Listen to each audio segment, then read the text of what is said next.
Hey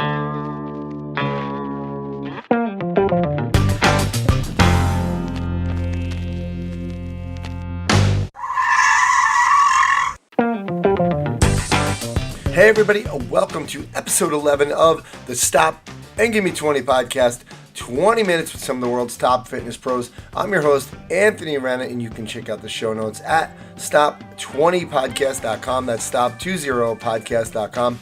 Before you do that, go to iTunes and subscribe to the show or wherever else you listen to your podcast. Leave us a rating and a review. It'll really help us out because we're a new show.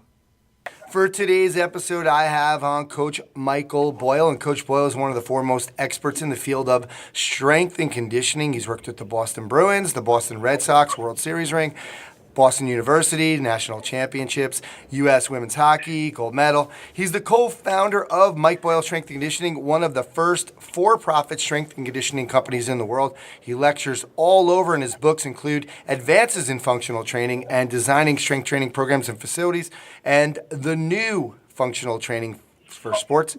But he gained most of his fame for his segment on the amazing Strength Coach podcast. My mentor, my friend, my partner at strengthcoach.com. Coach, thanks for coming on today.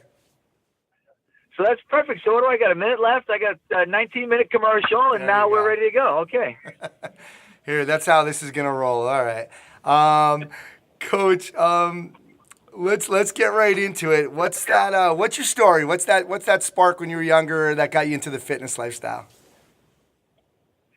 I think my story is that I sucked at everything. That's what got me into the fitness lifestyle. I just wasn't very good at it. My dad was an All-American football player at Boston University. He was in the BU Hall of Fame. I still meet people from Charlestown who remember sort of my father's sporting exploits, and he would be 93 years old right now. And he married, unfortunately, or fortunately. I loved my mom, but she was 5 feet tall. And most of us ended up somewhere decidedly in the middle. And I was in the middle of just about everything. I was in the middle of my family. I was in the middle range of ability in terms of I wasn't particularly good at anything. And what I was analytical, and I would get books. I can remember getting a book on baseball out of the library and trying to read about baseball because I really stunk at baseball, particularly more than I stunk at some other things. But I did start to realize that if you started to try to study things, you could get better. And that eventually led me to this idea of weight training, which if you're thinking now 1973 maybe, the 110-pound weight set, the metal weights, the wall chart, I had that whole thing, and I was pumping iron in my basement. I was going to start for my high school football team if it killed me. And literally that was the beginning for me. Was baseball and football, those were like the sports that you kind of were into?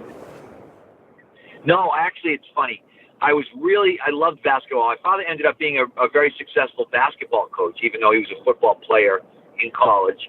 And I loved basketball. My best sport was actually swimming, strangely enough. It's just something that I was very naturally good at. And I so badly wanted to be the starting small forward on the basketball team with the emphasis on small. But I realized that I was actually going to be probably the 12th or 15th man on a 12 or 15-man team, or the captain of the swim team and one of the best swimmers. And I finally talked myself into the fact that I had to get up at 6 o'clock in the morning and get in a freezing cold pool. So that was what I did. I still played football, but as far as what I was good at, baseball never got beyond Little League. I think at 12 I realized that bad eyesight and lack of athletic ability combined to really make me not very good at that sport. You know what's funny is I think, and you're still known and you still lecture on the hockey circuit. I mean, everybody really assumed you work with the Bruins. BU hockey was one of your, also because of the success of their program. People, they know you for hockey, and you never really laced up the skates, huh? Right. No, not beyond. I mean, pond hockey, I was lucky enough to be alive during the Big Bad Bruins era in the 70s.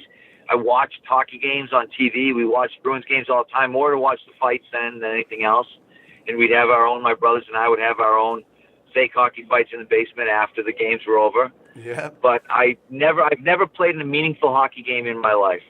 And that's, I think, a great example, though, for people in terms of we think about this whole idea that one, that maybe I had to be good at something to coach, which is total bullshit. And two, that it has to be the sport that you played. I mean, I have a World Series ring. That's probably the highest achievement that I've gotten in sport is a World Series ring. And I mean, I don't think I ever picked up a baseball the whole 2 years I was with the Red Sox. Yeah, that's amazing. And every guy that asked me to play catch, I'm like, no, I'm not playing catch. You guys throw 80 miles an hour playing catch. I'm absolutely not going to do that. Awesome. Coach, who was your superhero growing up? Who influenced you the most to become the person you are? It was my dad. It really was. I mean, my father was a larger-than-life character. Unfortunately for me, he died. I think I was 25 when he died, if I did the math. Yeah, maybe even 23. But my wife never met my dad, which I'm sad about. And my dad never got to see me really achieve a whole heck of a lot. I just started working at BU when he passed away. But he was one of these guys that, I mean, literally the school, if you drive by my high school, it's the Arthur P. Boyle building. So they named the building after him after he passed away. And his wake was literally like a town parade. So when he died, the wakes then were 2 to 4, 7 to 9. His wake went from 1 to 10 for 2 days. People lined up before it opened, and people were in line after the place was closed. And I mean, I still have friends that I remember who waited in line, 2 hours, 2+ hours, just to come in and pay their respects, because the effect that my dad had on kids was, I mean, really nothing short of amazing, in the sense that kids lined up. We had a woman, I mean, and I could tell stories about my dad forever, but we had a woman who came when my dad passed away. In the end, it was a hospice situation where they basically sent him home to die. And we had a woman who came to our house and stayed for 3 days, who was a nurse, a student who, and this was not, at that time she wasn't a student, she was a 40-something-year-old mom who, and I may actually, it's funny, I choke up a little bit trying to tell the story, but she said, I would not be where I am today if it wasn't for your dad. He took me by the hand to the Malden Hospital School of Nursing, brought me in, got me registered, and got me into nursing school. Wow. So, that was the kind of effect that he had. And he had that effect on numerous people. We had, I mean, our insurance guy, everybody, our accountant, everybody that we dealt with in our life was somebody that he had impacted at school. And most of the people were not the athletes, which I think was something that had an effect on me.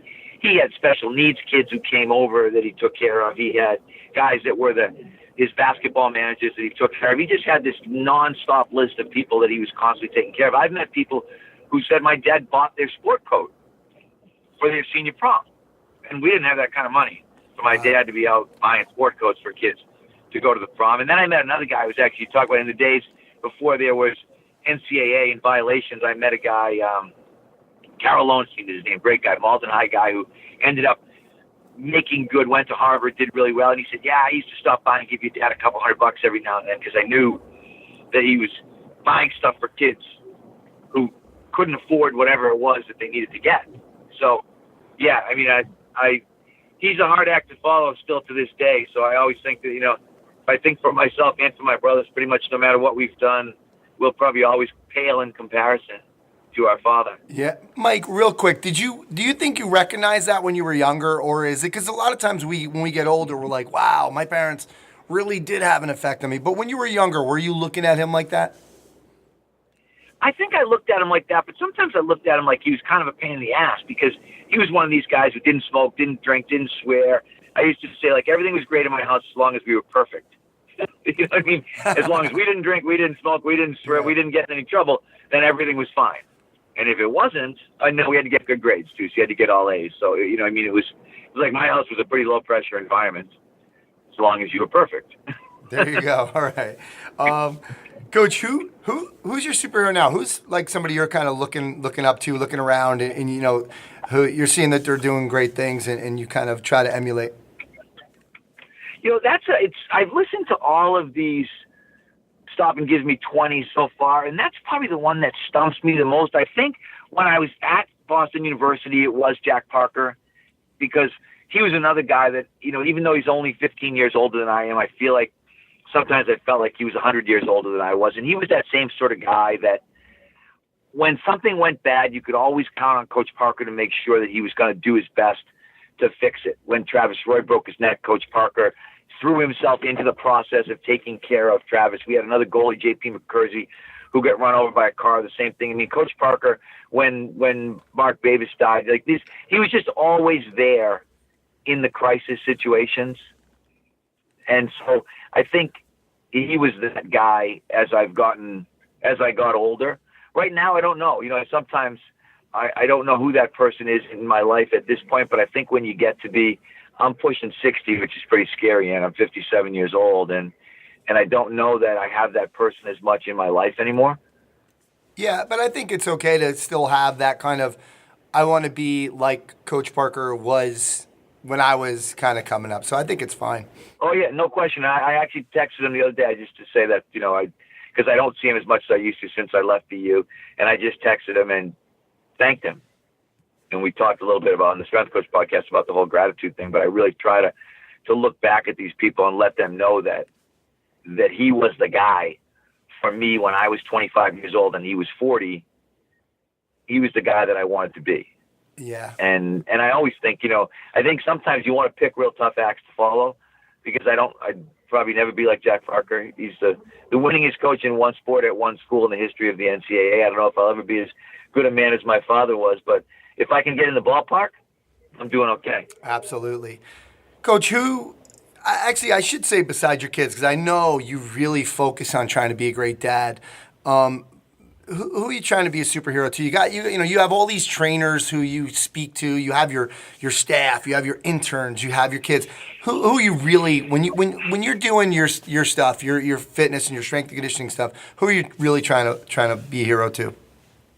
But it really, you hit it on the head, though. I mean, I have to say my kids first, because that's really become the biggest focus in my life, because I just realized I'm never going to get this time back.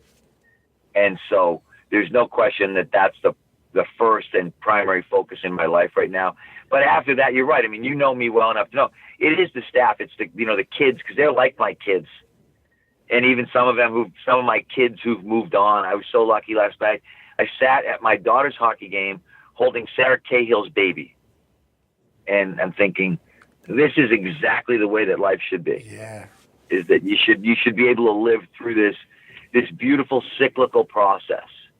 And it was Payson's first hockey game that he ever saw, watching Michaela Boyle play, and I get to sit there with him and hold him for a few minutes during the course of that game. So I think I'm trying to be a good example in every way that I can, whether it is, it's funny, I constantly get people saying to me that I provide a good example for them of what family should be like. And I'm really proud of that. When someone tells me that, then I think, hey, I'm doing a good job, because I do want to have my kids in the gym and part of my life. And I do want people to see that that's a priority for me, and that, hey, I'm going to leave the gym, because the gym's going to be there. And even if the gym was gone, if I saw all the kids' games, I'd be okay that the gym was gone, because ultimately, no one's going to give a shit at the end of it all. Yeah. So, you don't want to be like, oh yeah, Mike, great, incredible fitness facility owner, shitty dad and husband. Yeah. It's like, that's not your legacy. That's not what you want people to say. Yeah, I think when you say that about other people, like I'm one of those people who look up to you as a superhero and say, even if I don't know how great of a dad you always might be, because you're never going to be the perfect dad, but I think the fact that you verbalize that, and you really do try. You everything you do is trying to be that person. You're always working on that, and it's part of the process. So I think that's what a lot of us respect about you. Coach, now it's time for the Stop and Give Me 5 segment, 5 rapid-fire questions and answers. So, all right, you're on a desert island. You can bring one book. It doesn't have to be fitness-related. What is it? Again, and I struggled with this, because if I'm on a desert island, it doesn't matter. I'm not going to influence any people anymore.